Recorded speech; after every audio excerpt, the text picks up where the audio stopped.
Hi, welcome to Infinite Creation. Peppermint tea. கேட்கவே புதுசா இருக்குல்ல? பெப்பர்மெண்ட் இலைகளை வேக வச்சு தயார் செய்யற டீ தான் பெப்பர்மெண்ட் டீ. இதை பச்சையாவும் வேக வச்சு தயார் செய்யலாம். நல்ல காய வச்சு பொடிச்சும் இந்த டீ தயார் செய்யலாம். ஃப்ரெஷ்ஷான பெப்பர்மெண்ட் இலைகள் என்னோட மாடி தோட்டத்திலேருந்து எடுக்கிறேன். இந்த பெப்பர்மெண்ட் இலைகளை வாயில போட்டாலே நல்ல சூயிங்கம் டேஸ்ட் இருக்கும்.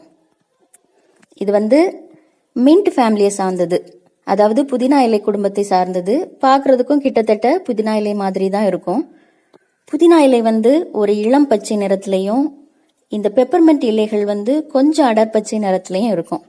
இதுல நிறைய ஹெல்த் பெனிஃபிட்ஸ் இருக்கு. ஈஸியா டைஜஷன் ஆக உதவும்.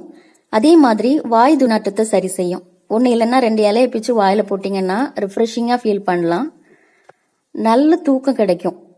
தலைவலி இருக்கிற நேரத்தில் இந்த பெப்பர்மெண்ட் டீ தயார் செஞ்சு குடிச்சிங்கன்னா தலைவலி எளிதில் சரியாகும். இப்போ டீ எப்படி தயார் செய்யறதுன்னு பார்க்கலாம். 1.5 கப் தண்ணி கொதிக்க விட்டுருக்கிறேன். இதில் 1 கையளவு பெப்பர்மெண்ட் இலைகளை இதில் சேர்த்துடலாம். இது நல்லா கொதிக்கட்டும். இந்த சாறு தண்ணியில் இறங்கணும். இப்போ மூடி போட்டு கொதிக்க விட்டுடலாம். இது டீ தயார் செய்ய மட்டும் இல்லை, இதில் ஆவி பிடிக்கவும் செய்யலாம். நமக்கு இருமல் இருக்கிற நேரத்தில் இதை தண்ணியில் கொதிக்க விட்டு ஆவி பிடிக்கவும் செய்யலாம்.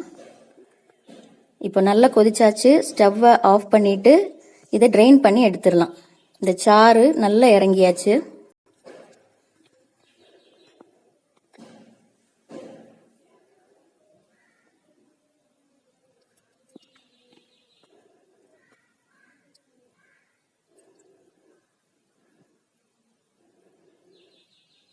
அந்த நிறம் பாருங்க, ஒரு இளம் பச்சை நிறத்துல இருக்கும். அடுத்ததா தேன்.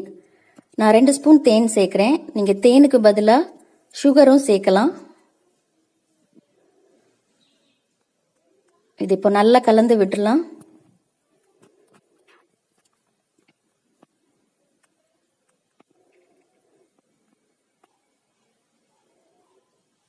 அருமையான மருத்துவ குணம் நிறைந்த பெப்பர்மெண்ட் டீ. நமக்கு தேவைப்படுற நேரத்தில் இதை தயார் செஞ்சு குடிக்கலாம். அதாவது நல்ல தூக்கம் இல்லாமல் இருக்கும்போது, அஜீரண கோளாறு இருக்கும்போது, சோர்வா உணரும் போது,